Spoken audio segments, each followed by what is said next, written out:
Good morning বন্ধুরা, তোমরা সবাই কেমন আছো? আশা করি ভালো আছে। চলে এলাম নতুন একটা ভিডিও নিয়ে। বন্ধুরা, ভিডিওটিকে প্লিজ একটু লাইক শেয়ার করে দিও। সকাল সকাল ঘুম থেকে উঠে এই যে দেখুন টিনগুলো সব উপর থেকে লাগিয়েছি, গমগুলো সব রোদ্দুরে দিয়ে গুছিয়ে ফেলছি নিম পাতা দিয়ে। এই যে দেখুন উপর থেকে লাগিয়েছি, কারণ গ্রামে চলে যাচ্ছি, গমগুলো উঠিয়ে সব বাড়িতে রেখে যাচ্ছি। তো এখন দেখুন বিকেলে, মানে বিকেলে নয়, দুপুর হয়ে গেছে। এখন রেডি হয়েছে পাশের রুমের মেয়েটা। আগের ব্লগে তোমাদের দেখিয়েছি হলদি হয়েছিল, তো ওর আজকের বিয়ের নিচে এই যে দেখতে পাচ্ছ বিয়ে হচ্ছে। তো এটা একটু পুরো অন্যরকমই বিয়ে। তো এই প্রথমবার আমি দেখলাম, তো এদের জাত অন্যরকম, সেই জন্য বিয়েটাই অন্যরকম। তো আমাদের অ্যাপার্টমেন্টেই হচ্ছে। তো বিয়ে হয়ে গেছে, ওরা এখন খেতে বসেছে। দেখতেই পাচ্ছ দুজন খেতে বসেছে, ফটো শ্যুট করা চলছে। আর আমরা এখন খেতে বসে গেছি। এই যে নিচে আমার মেয়ে দেখুন খাচ্ছে আর দেখাচ্ছে যে কী খাচ্ছে। তো পাঁপড়টাই খাচ্ছিল, ওটাই দেখাচ্ছিল। তারপরে বিয়ে হয়ে গেছে, খাওয়া হয়ে গেছে, এখন বিদায়ের সময়। তো বিয়ে হওয়ার পর খাওয়া দাওয়া হয়ে গেলে এখানে বিদায় হয়ে যায় সঙ্গে সঙ্গে। তো সেই জন্য বিদায় হচ্ছে এখন। তো ওরা চলে গেছে, তারপরে আমরা চলে গেছিলাম বাজারে, কিছু শপিং করতে বাকি ছিল। তো বাজার থেকে শপিং করে এলাম। এসে এই যে দেখুন তোমাদেরকে দেখাতে বসে গেছি। এটা আমার সেজোজার ছেলের জন্য নিয়েছি এই টি শার্টটা, যেহেতু আমরা কালকেরই যাচ্ছি, রাতে বেরোচ্ছি গ্রামে সুন্দরবনে যাওয়ার জন্য। সেই জন্য যা কিছু শপিং বাকি ছিল ওটাই করে নিয়ে এসেছি। আর দুটো ছোট ছোট জামা নিয়ে এসেছি বাচ্চা মেয়ের জন্যে।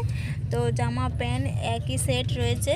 আর এই জুতোটা দেখুন জলে টলে ভেজানো যাবে, আমার মেয়ের জন্য নিয়েছে, যেহেতু গ্রামে ওখানে পুকুরের মধ্যে জলে পাটা ধুতে হয়, সেই জন্য ওটাই নিয়ে নিয়েছি। আর এটা নিয়েছি আমার মেজোজার মেয়ের জন্যে। আর এই জুতোটা নিয়েছি আমার সেজোজার মেয়ের জন্যে। তো আমাদের বাড়িতে অনেক ছোট ছোট মেয়েরা রয়েছে, ওদের জন্যই নিয়েছি। তো কেমন হয়েছে অবশ্যই কমেন্ট করে জানিও তোমরা। আর আমি এই যে দেখুন আগের ব্লগে তোমাদেরকে দেখিয়েছিলাম যে নূপুর আনতে গিয়েছিলাম দোকানে, কিন্তু আমি অর্ডার দিয়ে এসেছিলাম, তো ওটাও নিয়ে এলাম। এই নূপুরগুলো এনেছি। দেখুন এটা আমার জন্য কেমন হয়েছে তোমরা অবশ্যই কমেন্ট করে জানিও। আর তোমরা যদি কমেন্ট করে আমাকে বলো তাহলে আমি বুঝতে পারবো যে আমার ভিডিওটা তোমাদের কতটা সুন্দর লেগেছে। তো যাই হোক, এই যে দেখুন পুরোটা তোমাদেরকে দেখিয়ে দিলাম। এখন আমি তোমাদেরকে দেখাবো আমার মেয়ের নূপুরটা। তো আমার মেয়ের নূপুরটা বেশি ঝুমকো রয়েছে, কারণ বাচ্চা আমি একটু ঝুমকো রলে দেখতেও ভালো লাগে আর বাজতেও খুব সুন্দর লাগে। তো আমার মেয়ে পড়ার জন্য খুবই জেদ করছিল, তোমাদের সঙ্গে শেয়ার করব বলে ওকে পড়াইনি, কিন্তু কালকেরই পড়িয়ে দেবো। এখন এই ওষুধগুলোও নিয়ে এসছে, জ্বরের ওষুধ, সর্দির ওষুধ, তারপরে টনিক, সব কিছুই নিয়ে এসছে। ওর পাপা যেহেতু গ্রামে যাচ্ছে, তো ব্যাগের মধ্যে ওষুধ রাখা খুবই দরকার।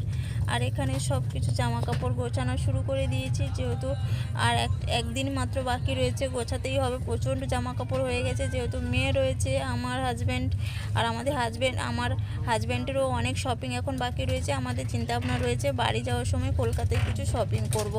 তো যেই কটা হয়েছে ওগুলোই গোছাচ্ছি। তো গোছাতে গোছাতে হাজব্যান্ডের ডিউটি চলে এসছে, ফোন চলে গেছে, তো আমি গোছাচ্ছি।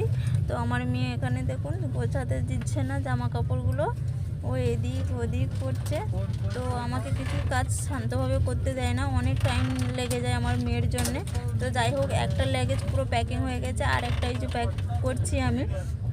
তো আরও অনেক কিছু রয়েছে, কোথায় পরবো ওইটাই চিন্তা করছি। পুরো ভরে গেছে ল্যাগেজ, তো আমার পুরো ল্যাগেজ প্রায় ফুল হয়ে গেছে। এখন আমি তোমাদের সঙ্গে শেয়ার করব, দুটো শাড়ি নিয়েছিলাম, তোমাদের সঙ্গে শেয়ার করা হয়নি, ওই দুটো শাড়ি তোমাদের সঙ্গে শেয়ার করছি। এই যে শাড়িটা দেখুন, এটা কিন্তু আমি অনলাইন থেকে মাগিয়েছিলাম। তো এটা এখনও একবারও পরিনি, যেহেতু গ্রামে যাবো ওখানে গিয়ে পরবো বলে আমি কিনেছিলাম। তো এটা কেমন হয়েছে অবশ্যই কমেন্ট করো। আর এই শাড়িটা দেখুন, আগের ব্লগে তোমরা দেখতে পেয়েছো, আমি একটা বিয়েতে পরে গিয়েছিলাম একবার। তো এই শাড়িটা একবারই পরা হয়েছে। তাই যাই হোক, দুটো একসঙ্গে মাগিয়েছিলাম আমি। তো দুটো কালার কিন্তু আলাদা, ডিফারেন্ট। তো যাই হোক, এগুলো পুরো ভরে নেবো। আজকের মতো ব্লগটা এখানে এন্ড করছি। দেখা হচ্ছে নেক্সট কোনো নতুন ভিডিওর সঙ্গে।